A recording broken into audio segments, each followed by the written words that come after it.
All right, it is 1:01, so I'll go ahead and get started. We have a intimate little group here. So looking forward to chatting with you all. So this is the President's Office Town Hall. In general, everyone is welcome, of course, but some of the talking points I'll cover are directed for the units that report to the President's Office. So internal audit, general counsel, marketing communication, university events are generally those units. So I have Ginny with me today. Hey, Ginny. So Ginny's going to moderate. Ginny, do you want to jump in with a little spiel on how it all works? You bet. Thanks, Danny. So this will be very similar to other town halls. You can ask a question to everyone, or you can send it privately to me. Here are the instructions for that. We'll be recording this for anybody who's not able to join us. Since there's 13 of us right now, I'm guessing a lot of people want to watch this after the fact. So we'll have that on isu.edu/townhall within 24 to 48 hours. Back to you, Danny. Perfect. Thank you. We're becoming pros at this.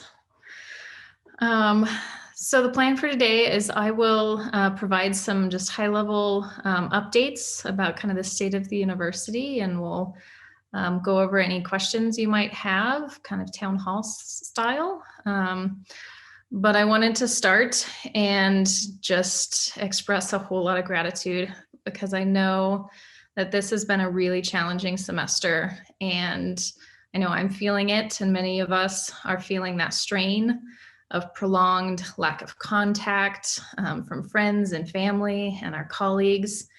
And we're continuing to work in ways that are really different. And for a lot of us, that means that the parts of our job that we love, they might not be there right now, or they're not the way they used to be, and it's hard. So I just wanted to thank everyone for continuing to show up for our students, for each other. I think over the last year, it's almost been a year, we've demonstrated the type of resiliency and grit that has been a hallmark of this institution. So thank you.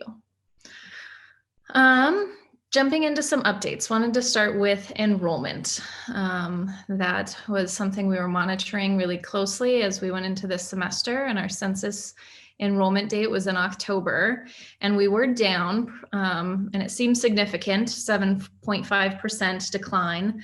But a lot of those losses are from dual enrollment students. So those students in the K-12 environment, K-12 is, if we've had it hard, they've definitely had it hard as well. So it was a little hard to get those dual enrollment courses up and running. So a lot of that decline is related to those. But we do have a 6.9% increase in graduate students, which is fantastic, and a really exciting area of growth for us. So as far as how that impacts the institution financially, right now, we are tracking about $2.9 million off of our FY21 budget. Part of that is due to that decrease in enrollment, but a lot of that is also related to COVID-19 revenue losses for those folks in university events who haven't been able to participate in all the events we usually host and our athletic events. And some of our housing revenue, all of that is having an impact on that 2.9 million.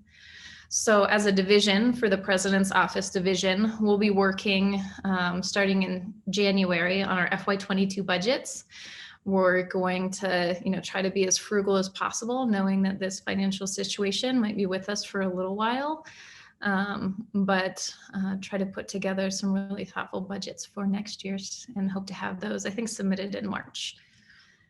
A couple other notes about the upcoming spring semester. We're going to continue to operate as we have this semester, unless something changes significantly.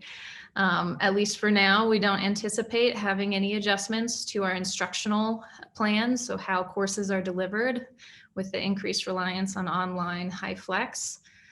And then as the semester goes on into the spring semester, the administrative council, which is the president and vice presidents, will continue to review kind of our key public health metrics that are provided to them every week from the health committee, which take into consideration the communities that our campuses are in, as well as the unique circumstance of the individual campus. So they're going to be looking at those on a weekly basis, and we'll adjust operational status as necessary.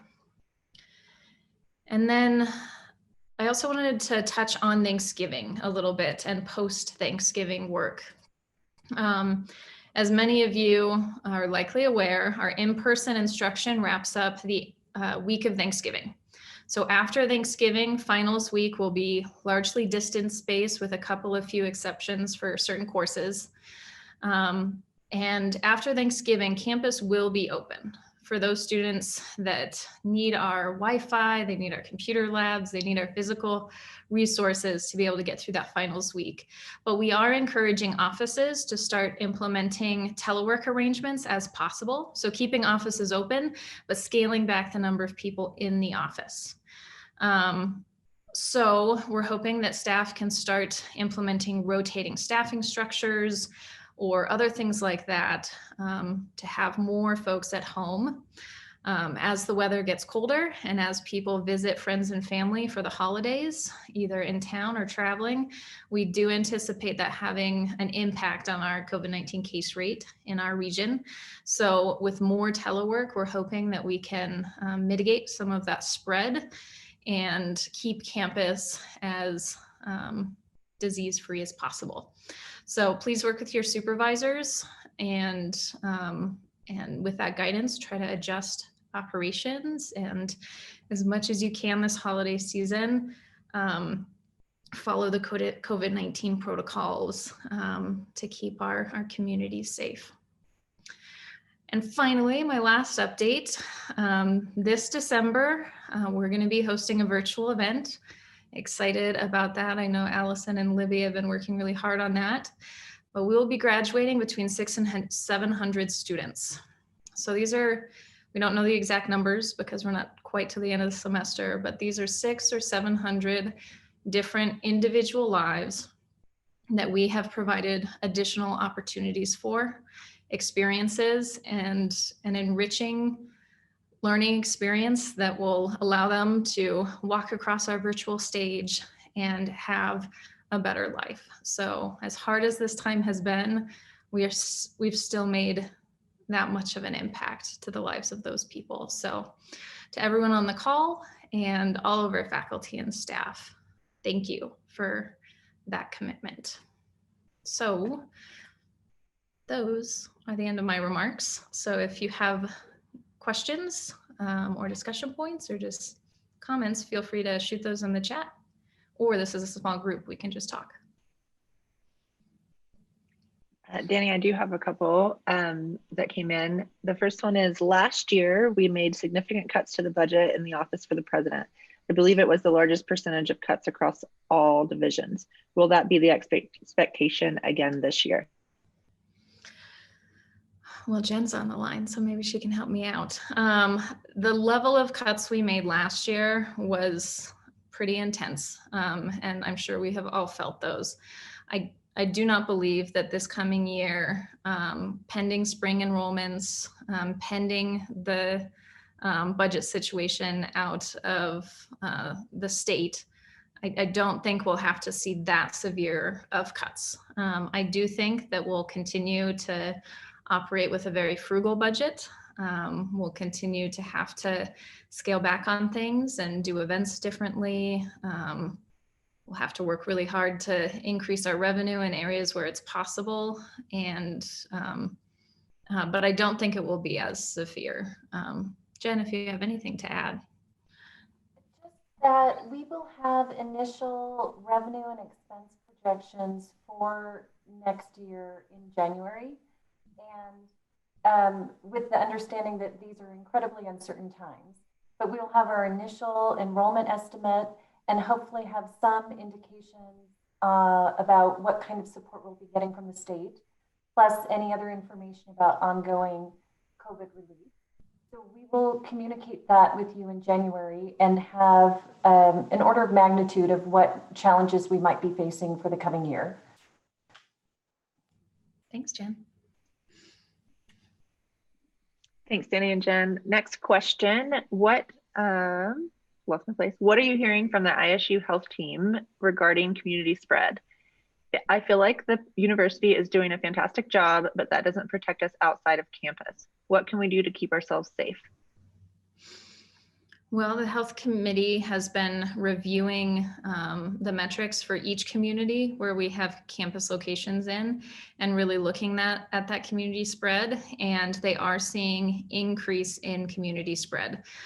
So as they're going about doing contact tracing and different things, they're finding that oftentimes folks are being as safe as possible, wearing masks, distancing, but still contracting the virus, which is indicative of it's just spread in our communities. So as far as keeping safe, their best advice is to do the 6 things that have kind of been preached since this started.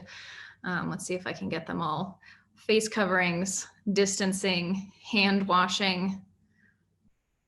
There's more. Only got 3. Stuart, help me out. I know there was 6 on our website because we called it, this is being recorded. That's great. Those things are really important, particularly as things get cold. There's a concern that events and gatherings are going to move inside and to see friends and families. And that's a big concern because that likelihood of spread is much greater. And we want to mitigate that as much as possible. So where you can, wear a mask, keep your distancing. Jen's got us covered. Here we go. Jen's got us covered. It was the obvious ones of staying home if you're sick and disinfecting surfaces and covering coughs and sneezes. Yep. So, and as a university, we really want to be as flexible as possible with faculty and staff that if you feel more comfortable working from home and your job can be accommodated in a telework arrangement, then we want to be as flexible as possible. And then we'll keep moving forward. And the exciting things that we're seeing in the news about the efficacy of vaccines is really heartening. Thanks, Danny. I'm going to jump to one because it's COVID related. Do you have any idea what the governor is going to say at his press conference tomorrow? I do not. Haven't heard any rumblings of major shift in large policy or operational level. I know that the governor's been really good to periodically jump on press conferences, stay in contact with people, make sure that the state understands where we're at and what our operational level is at. So I don't have a guess. Okay, next question. What do you recommend we do as staff to support our students during this difficult time? I want to reach out to students, but not sure what I can do specifically. What we've been asking really everyone on campus is just to reach out. Even if you don't have a lot to offer, that connection piece is really key for a student to know that there's someone on this campus that cares about them, that that's asking if they need anything. And, you know, we all are aware of a lot of resources on campus and can connect them with those, but really just feeling like someone is thinking of them and they have a place here and they're connected here.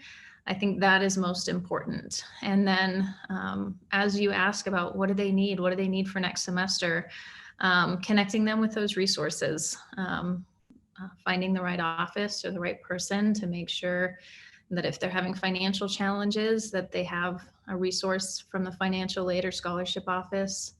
If they're having mental health issues, that our counseling and testing center is there for them. Just things like that.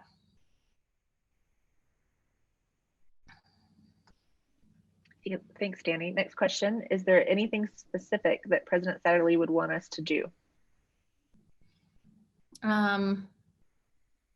In general, kind of big picture, stay focused on our mission. We're here for our students, and it's hard because we're disconnected from them.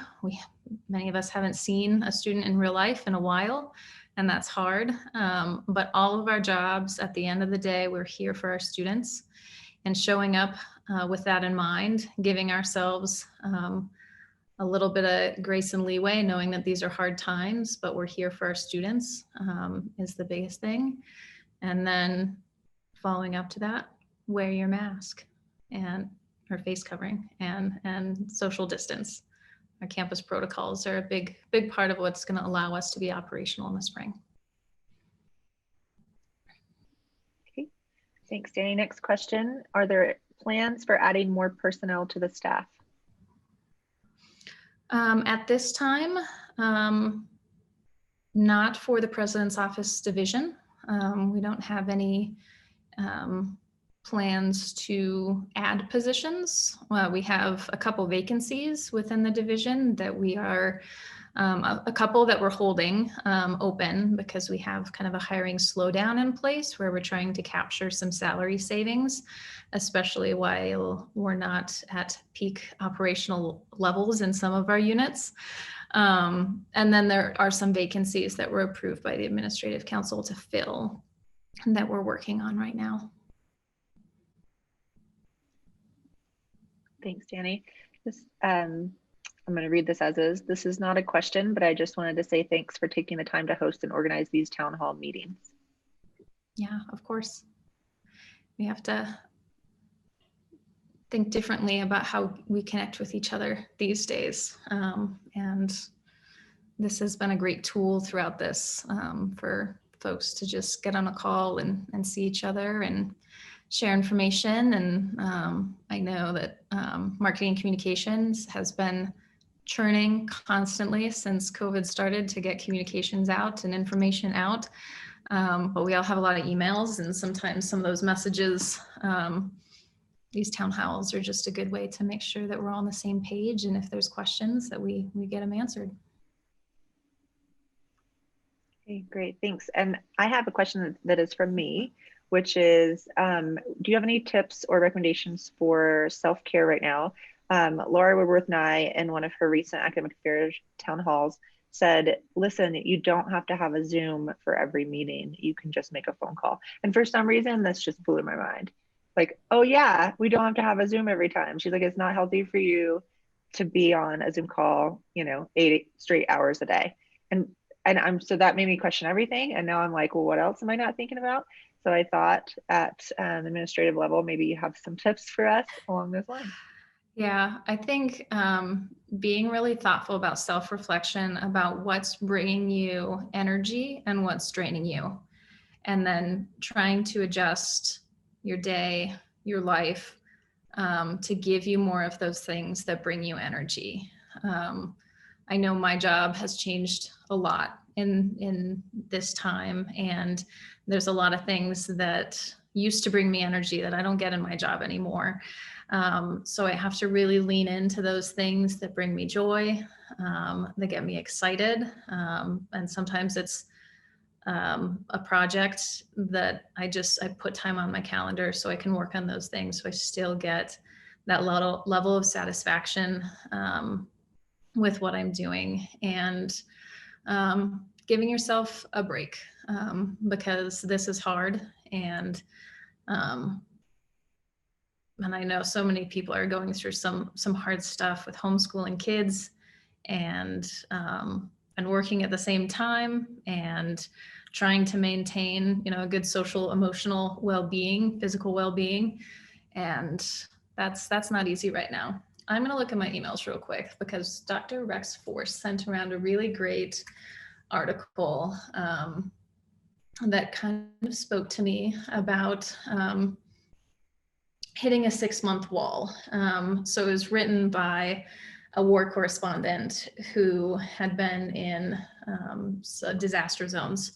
And after about 6 months, you kind of hit this wall of fatigue And I think we're all maybe there. But it was a great article. It's called How to Power Through the 6-Month Wall, but you could Google it.